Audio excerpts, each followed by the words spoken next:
नव दुनिया, सिर्फ सच, निडर और निष्पक्ष। मैं राजू रंजन दुबे। बने रहिए सच के साथ, हर पल हर खबर।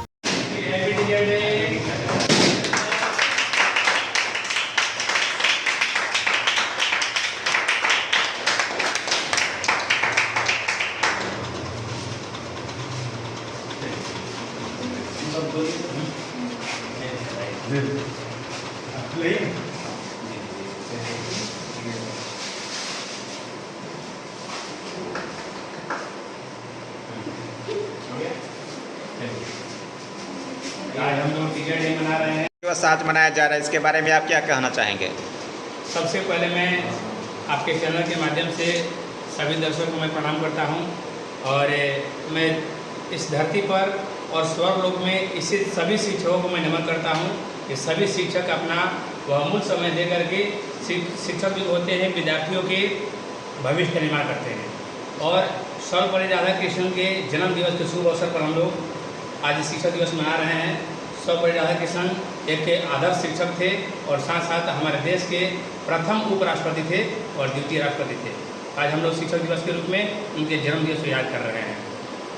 आप बच्चा सबको क्या संदेश देना चाहेंगे शिक्षक दिवस को लेकर? बच्चा सबको देखिए यही संदेश देना चाहते हैं कि बच्चा सब शिक्षक के बात को सुने, बात को समझे और बात को अमल करे। और बच्चा सब को देने के लिए शिक्षक के पास जो आपका ये सबसे बड़ा गिफ्ट है कि बच्चा अपना रिजल्ट दे, अपना उपलब्धि दे, बच्चा सफल होकर के एक विद्यार्थी को गिफ्ट दे। और आज मैं विद्यार्थियों को यही संदेश देना चाहता हूँ कि सही विद्यार्थी अपने गांव जवार में शिक्षा का अलग जगाए और गांव समाज को एक नया रूप दे। अपना परिचय बता दीजिए। मेरा परिचय स्टार मैथमेटिक्स क्लासेस के डायरेक्टर राजू सर है। मैं राजू सर हूँ और स्टार मैथमेटिक्स क्लासेस चलाता हूँ विक्रम रोहतास में। यहाँ पर 11वीं-12वीं की मैथमेटिक्स की पढ़ाई होती है। मैडम, आप शिक्षक दिवस को लेकर के क्या बताइएगा?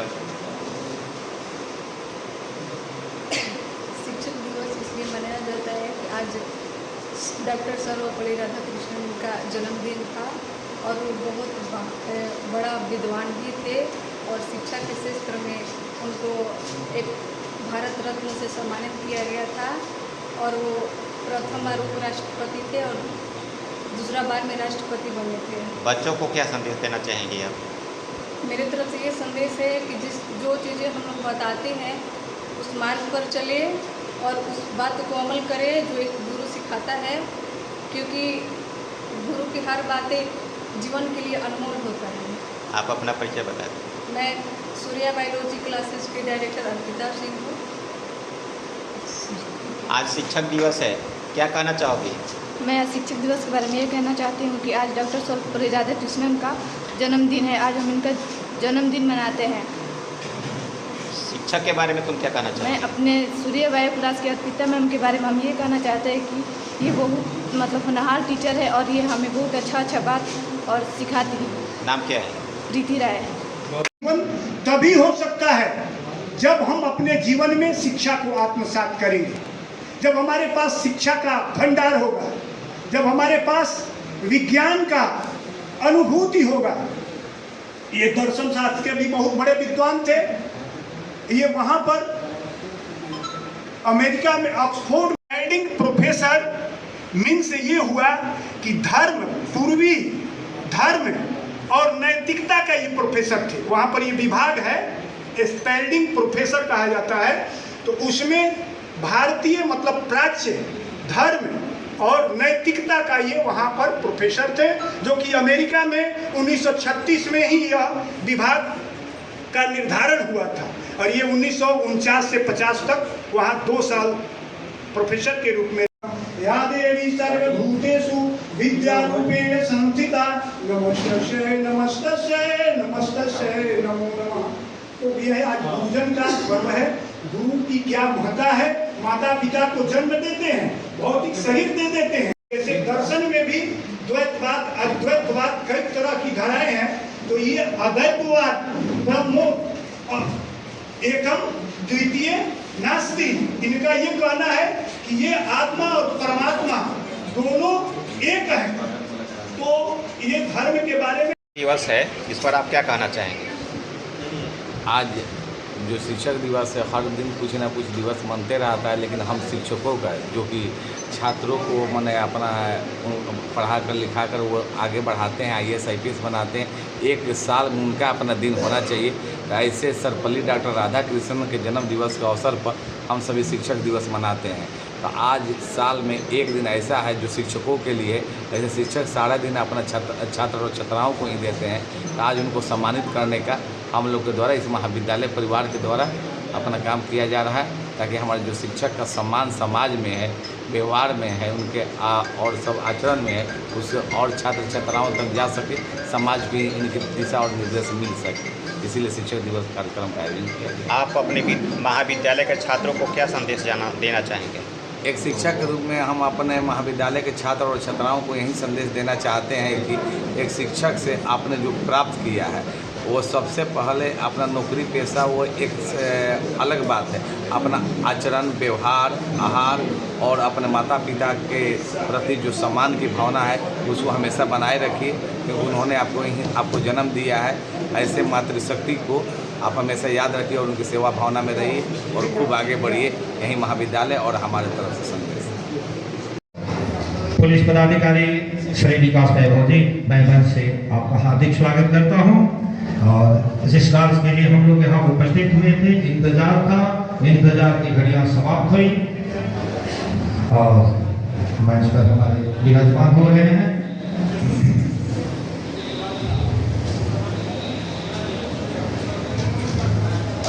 एक स्वागत के लिए तैयार।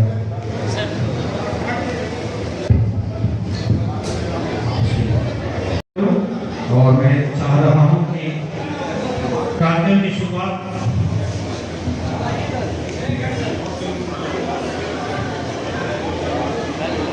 हमारे मुख्य अतिथि से मैं आग्रह करूंगा कि आगे के साथी समय का उपयोग अच्छे दीप प्रज्वलन के लिए तैयार हो जाएं।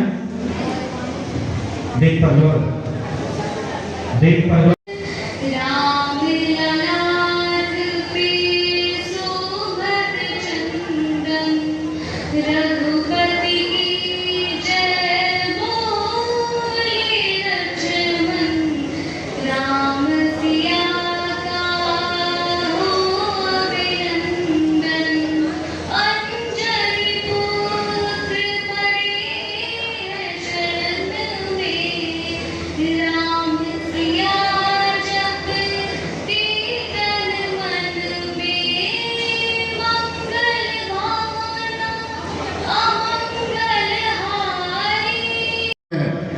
हमारे बच्चियों, इस विद्यालय के सभी सम्मानित प्रधानाध्यापकगण, इस विद्यालय के निदेशक अभिषेक आनंद जी, इस सभागार में उपस्थित राष्ट्रीय जनतांत्रिक गठबंधन के विभिन्न राजनीतिक दलों के सम्मानित अध्यक्षगण, हमारी ब्रह्म कुमारी बहन, उपस्थित साथियों, पत्रकार बंधुओं, सबसे पहले हम महान शिक्षाविद, देश के पूर्व उपराष्ट्रपति, देश के पूर्व राष्ट्रपति, महान शिक्षक, महान दार्शनिक, जिनके जन्म दिवस के अवसर पर हम शिक्षक दिवस मनाते हैं, डॉक्टर सर्वपल्ली राधाकृष्णन जी, जिन्होंने भारतीय संस्कृति को संदेश देने का काम किया।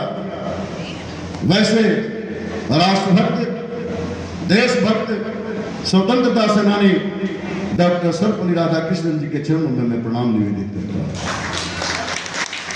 मैं आगे अपनी बात को रखूं, अपनी अहम भूमिका निभाने वाले लोग हैं जो हमारे पूज्य शिक्षक यहाँ उपस्थित हैं और जो यहाँ नहीं भी हैं, राष्ट्र की सेवा में करने वालों में कई हमारे पूज्य शिक्षक भी पीछे नहीं हैं। अगर हमारी माँ हमें जन्म देने का काम करती है तो हमारे पूज्य शिक्षक जीवन देने का काम करते हैं। वैसे मैं शिक्षकों के चरणों में प्रणाम निवेदित करता हूँ। साथ ही साथ यहाँ उपस्थित मंच में मंचासीन आज के मुख्य अतिथि के रूप में जिनसे वार्ता हुई, मैंने आग्रह किया और आपने एक आग्रह पर आप अन्य कार्यक्रम में यहाँ रोहतास पधार रहे थे और हमने निवेदन किया और आपने हमारे निवेदन को स्वीकार किया। देश के तेज तरार IAPS अधिकारी, कर्तव्यनिष्ठ अधिकारी, ईमानदार अधिकारी विकास वैभव साहब, आपका मैं किन किन गुणों के चलते अभिनंदन करूं, स्वागत करूं। यहाँ उपस्थित लेट्स इंस्पायर बिहार अभियान से जुड़े सभी साथी, सभी शिक्षकगण, विद्यार्थियों, प्रेस और मीडिया के साथियों, और उसके बाद आज बहुत सालों बाद दोबारा मंच पर हैं और शिक्षक दिवस का अवसर है, तो सबसे पहले राजेश्वर राज जी को यहाँ आमंत्रित करने के लिए और उनके उज्जवल भविष्य के लिए मैं हृदय से शुभकामनाएं देना चाहता हूँ। अवसर शिक्षक दिवस का है और भारत में सबसे महत्वपूर्ण यदि किसी की भूमिका प्राचीन काल से मानी भी गई और सिद्ध भी हुई तो शिक्षक की ही रही। हम लोग बात कर रहे हैं 2047 तक कैसे विकसित भारत बने, लेकिन जब तक जो सबसे पिछड़ा राज्य आज भारत का बिहार है, जिसका पर कैपिटा इनकम भी सबसे कम है, जनसंख्या 14 करोड़ है और 14 करोड़ में 9 करोड़ की आयु आज 30 साल से कम है, कैसे विकसित हो, ये बहुत बड़ी चुनौती है। वर्तमान को जब देखते हैं तो चुनौती बड़ी इसलिए लगती है, जनसंख्या बहुत बड़ी है, पर कैपिटा इनकम सबसे कम है और इसीलिए जैसे आज केवल पर कैपिटा इनकम को देखेंगे तो सिक्किम में 48,000 है, दिल्ली में 38,000 है, तेलंगाना में 29,000 है एक महीने में जो औसत एक व्यक्ति कमाता है। महाराष्ट्र में, गुजरात में, केरल में 23,000 है, लेकिन बिहार में मात्र 5,028 रुपये, बंगाल में भी 12,000 है, झारखंड में 8,000 है, लेकिन बिहार में केवल 5,028 रुपये। अच्छी बात यह है कि बिहार बदल रहा है और पूरे देश में आज नंबर 2 हमारा ग्रोथ रेट है। स्थायी मूल्य पर, कांस्टेंट प्राइसेस पर लगभग 9.2% के वृद्धि दर से बढ़ रहे हैं और यदि वर्तमान मूल्य पर जाएं तो अविश्वसनीय सा दर है 14.5% का पिछले वर्ष का। निश्चित ही जब देखते हैं रोड बन रहे हैं, पुल बन रहे हैं, भवन बन रहे हैं, मन में आशा जगती है कि बिहार विकसित बहुत तीव्रता के साथ हो रहा है। लेकिन इस चुनौती को समझना होगा कि यदि हम 15% के ग्रोथ रेट से भी विकसित हुए, आज तो केवल 9.2%, यदि 15% से भी विकसित होते हैं तो आज का जो 5,000 का पर कैपिटा इनकम है एक महीने का, 5 साल बाद 2030 में पहुंचेगा केवल 10,000 रुपये तक। और यदि हम 15% से बढ़ते गए तो 10 साल बाद 2035 में पहुंचेगा केवल 20,000 तक, जिसके आगे आज ही भारत के अनेक राज्य हैं। अब 10 साल यदि हम 15% से बढ़े, जो कि अपने आप में अविश्वसनीय सा होगा, आज हम केवल 9% से बढ़ रहे हैं, लेकिन मान लीजिए बढ़ते हैं तो भी हम वहीं पहुंचेंगे जिसके आगे आज ही भारत के अनेक राज्य हैं। अब सोचिए, जैसा चल रहा है ऐसा ही चलता रहा। यदि हम जाति के नाम पर लड़ते रहे, हमारी राजनीति जाति पर आधारित रही, योग्य व्यक्ति नेतृत्व नहीं कर पाए, ईमानदारी के साथ काम हम नहीं कर पाए, तो बिहार बदलेगा क्या? क्या आवश्यकता है और कैसे इसी बिहार में उस प्राचीन काल में हम अखंड भारत के साम्राज्य को स्थापित कर पाए, जिसकी सीमा अफगानिस्तान के पार तक थी। यूरोप में ऑक्सफोर्ड और कैम्ब्रिज की कल्पना से पहले हम नालंदा और विक्रमशिला में विश्वविद्यालय स्थापित कर पाए। विश्व को हमने शून्य दिया। इस रोहतास जिले में उस प्राचीन काल में रोहतास किले को स्थापित किया, जिसको देखकर जब मुगल आए उनके लेखकों ने भी कहा कि दुर्ग अभेद्य है, इसको बल से नहीं केवल छल से जीता जा सकता है। अनेक कीर्तिमान बिहार के हैं, जिसको सुनते हैं तो लगता है क्षमता तो थी, लेकिन आज जब देखते हैं छोटे से रोजगार के लिए बड़ी संख्या में पलायन हो, तो मन कहता है कि सब रुकना चाहिए। लेट्स इंस्पायर बिहार इस अभियान का लक्ष्य यही है कि 2047 तक जो पर कैपिटा इनकम हमारा 5,000 है, इसको कैसे हम स्थायी मूल्यों पर 50,000 तक ले जा सकें, ताकि शिक्षा के लिए, रोजगार के लिए या स्वास्थ्य के लिए किसी को बाहर जाने की आवश्यकता नहीं थी। अभी हाल में एक स्टार्टअप समिट आयोजित हुआ था पटना में, उसमें एक विजन जिसमें 10 बिंदुओं पर कैसे हम पर कैपिटा इनकम को 5,000 से 50,000 तक ले जा सकते हैं। बड़े मंथन के बाद एक डॉक्यूमेंट तैयार किया गया है, सभी जाकर देख सकते हैं, और उसमें हर व्यक्ति की क्या भूमिका होगी उस पर भी उसको रेखांकित करने का प्रयास किया गया है। लेकिन हम बात करेंगे पुरानी कि प्राचीन बिहार कैसे ये सब कर सका, क्योंकि आज यदि हम भविष्य बनाना चाहते हैं तो अपने आधार को समझना होगा। क्यों तब हम ऐसा कर सके, कैसी दृष्टि हमारे पूर्वजों की थी जो वो कर सके जिसकी हम कल्पना नहीं कर पाते। कितने लोग यहाँ पर हैं जो श्वेत केतु की कहानी सुने हैं? श्वेत केतु की कहानी कितने लोग सुने, कितने लोग नाम जानते हैं? श्वेत केतु का नाम कितने लोग सुने हैं? कोई नहीं सुने। उद्दालक का नाम सुने हैं क्या? आप सुने हैं? चलिए, एक व्यक्ति सुने हैं। राजेश्वर जी जानते हैं, उनसे नहीं पूछेंगे, बाकी नहीं सुने। चलिए, बिहार की ही प्राचीन कहानी आपको सुनाते हैं, जिससे बिहार की दृष्टि क्या थी समझ में आ जाएगी। महर्षि उद्दालक एक बड़े विद्वान व्यक्ति हुआ करते थे, जिनके पुत्र थे श्वेत केतु, पिता और पुत्र। जैसे आज लोग विद्यार्थियों को प्रज्ञा पुंज भेजते हैं, वैसे प्राचीन काल में सभी पिता अपने विद्यार्थियों को गुरुकुल भेजा करते थे, और गुरुकुल में वर्षों के अध्ययन के बाद जब विद्यार्थी लौटता था तो अगला दायित्व ग्रहण करता था। आमतौर पर गृहस्थ का दायित्व हो, किसी अन्य दायित्व हो, उसको स्वीकार करता था। तो श्वेत केतु पढ़ने में बड़े अच्छे थे।